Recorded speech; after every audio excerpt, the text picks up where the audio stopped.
You are not too sensitive. You are not too needy. And you are definitely not broken. But if you grew up with a narcissistic parent, there is a very good chance you picked up certain traits along the way that feel strange, confusing, or even a little embarrassing to admit. Traits that most people would never understand unless they lived it too. Here is the thing about growing up with a narcissistic parent. It is not always loud. It is not always dramatic.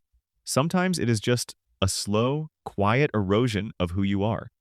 You learned early that your feelings were inconvenient, that love came with conditions, that the safest version of you was the one that made your parent comfortable. And that wiring does not disappear just because you grew up and moved out. In this video, we are going to look at 4 unusual traits that show up again and again in adults who were raised by narcissistic parents. These are not flaws. They are adaptations. They are the things your mind and body learn to do to survive. And once you can see them clearly, you can start to change your relationship with them. Stay with me through all 4, because the last one is the one most people never see coming. Trait 1. You are almost eerily good at reading people. You walk into a room and within seconds you have clocked the tension. You can tell when someone is faking a smile. You notice the slight shift in someone's tone before anyone else does. People in your life probably tell you that you are incredibly perceptive. And you are. But do you know where that came from? When you grow up in a home with a narcissistic parent, you learn fast that your emotional safety depends on reading the room correctly. One wrong move on a bad day and the whole atmosphere could shift. So, your nervous system became a finely tuned radar. You were always scanning, always watching, always trying to get ahead of the storm before it arrived. Here is what that looks like in real life. You are at work, and your manager sends you a short clipped email, just 2 sentences. And suddenly your heart rate spikes. You spend the next hour trying to figure out what you did wrong. Or you are at dinner with a friend and they go quiet for a moment, and your brain immediately starts asking, are they mad at me? Did I say something? Should I apologize? The problem is not that you are good at reading people. The problem is that your nervous system does not know the difference between a genuinely dangerous situation and a completely normal one. It learned to treat everything like a potential threat. Here is the insight to hold on to. That radar kept you safe as a child. But you are not a child anymore. Part of healing is learning to pause before you react. To ask yourself, is this actually dangerous? Or does it just feel familiar? If this is already hitting close to home, do me a quick favor and hit the like button. It helps more people like you find this video. Now let us get into trait 2. Trait 2. You struggle to know what you actually want. Not what other people want from you, not what would make someone else happy. What you want. Your actual preferences, your actual desires. This one is subtle, and it trips people up because from the outside it can look like you are just easygoing or selfless, but inside it feels more like a fog. Like there is a blank space where your wants are supposed to be. Here is why this happens. In a home with a narcissistic parent, your needs were often treated as a burden. Maybe you learned that asking for things led to guilt trips. Maybe your accomplishments were only celebrated when they reflected well on your parent. Maybe your emotions were constantly redirected back to how your parent was feeling instead. Over time, you stopped prioritizing your needs, not because they did not matter, but because it was simply not safe to have them. So you got very good at tuning them out. I remember a season in my own life when a friend asked me where I wanted to eat dinner. Simple question, and I genuinely could not answer. I kept saying I did not mind, whatever you want. And my friend pushed back and said, no, seriously, what do you want? And I felt this wave of anxiety because I actually did not know. I had spent so long making myself invisible that I lost track of what I even liked. If you relate to this, here is the takeaway. Your needs are not a burden. They never were. They were just treated that way. Start small. Practice noticing what you actually enjoy. What food sounds good to you right now? What would you do this weekend if no one else had an opinion? Let yourself have small preferences before you work up to the big ones. Trait 3. You are constantly afraid that you are too much for people. Too emotional, too intense, too needy, too loud, too quiet, too sensitive, too dramatic. You have probably edited yourself down so many times that sometimes you barely recognize the version of yourself you show in public. This comes directly from being raised in an environment where your emotional expression was either punished, dismissed, or weaponized against you. If you cried, you were being manipulative.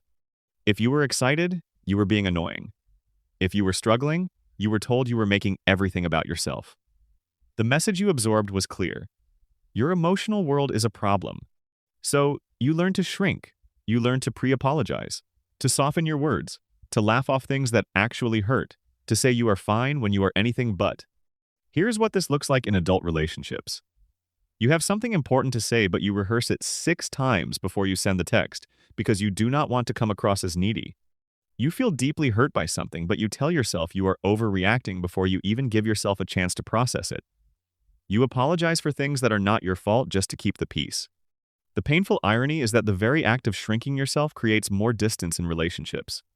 People cannot connect with the edited version of you. They can only connect with the real one.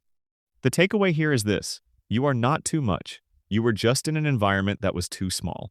The right people will not need you to shrink. Let that sink in. We have one more trait to go, and it is the one that surprises people the most. But before we get there, if you are finding this video helpful, subscribe to this channel. We talk about psychology, self-awareness, and healing in ways that are real and practical. Now, trait 4. You have a hard time trusting calm, steady love because it does not feel like love. This is the one people do not want to admit, but it might be the most important one on this list. If you grew up with a narcissistic parent, love was unpredictable. Some days it was warm and generous. Other days it was cold and withholding. You were praised one moment and criticized the next. That unpredictability actually created a kind of emotional dependency. Your nervous system learned to equate love with intensity, with highs and lows, with working hard to earn someone's approval. So what happens in adult relationships? Calm, consistent, emotionally available partners can feel boring, flat, like something is missing. Meanwhile, relationships that are dramatic and hot and cold can feel exciting. Like there is something real there. Like you have to fight for it, so it must mean something. This is not a character flaw. It is a pattern that was literally wired into you during childhood. Your brain learned a template for what love feels like, and it learned it from the most intense emotional relationship in your early life. Here is the reframe. Calm is not the absence of love. Calm is love. Consistency is love. Someone showing up the same way on a Tuesday as they do on your birthday is love. Your nervous system just has not learned that yet, but it can. Before we wrap up, I want to say something directly to you. None of these traits mean something is wrong with you. You were a child. You did what every child does. You adapted to the environment you were given. You found ways to survive, to stay safe, to stay connected to a parent who could not fully meet your needs. That took strength, even if it does not feel that way now. The fact that you are here, watching this, asking these questions about yourself, that is not weakness. That is the beginning of something different. So let us do a quick recap of the 4 traits we covered today. 1. Hypervigilance disguised as intuition. You read people and situations with precision because you had to. 2. A complicated relationship with your own needs. You learn to disappear your wants because having them felt dangerous. 3. An intense fear of being too much. You shrank yourself to make others comfortable. 4. Confusing intensity for love. You learned a template for love that was anything but calm. These are not life sentences. They are patterns. And patterns can change. Awareness is always the first step. You cannot heal what you cannot see. You saw it today. I want to hear from you. Which one of these 4 traits hit closest to home? Drop it in the comments below. Number 1, 2, 3, or 4. Or, if you want to share more, tell me what it brought up for you. This community shows up for each other, and your words might be exactly what someone else needs to read today. If this video helped you, like it and share it with someone who needs to hear this. And if you are ready to keep going, the next video is right there waiting for you. I will see you in it.